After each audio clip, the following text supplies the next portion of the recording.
রাত তখন ঠিক 12টা। ঘড়িতে চোখ রাখলাম, আর ঠিক তখনই চট করে একটা আওয়াজ হলো।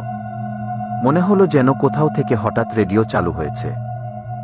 এখন শুনছেন রাত 12টার বিশেষ সংবাদ। আজকের প্রথম খবর, 4 জন যুবক সাফানতলার মাঠে ঢুকে নিখোঁজ। আমাদের 4 জনের সারা গায়ে কাটা দিয়ে উঠল। তাড়াতাড়ি আলো ফেললাম চারপাশে।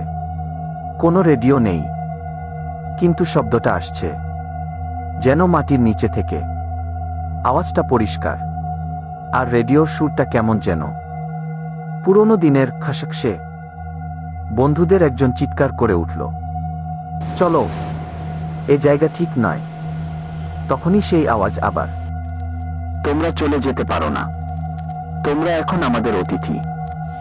চারপাশে ঠান্ডা হাওয়া বয়ে গেল, পায়ের নিচে মাটি যেন কাঁপতে শুরু করলো।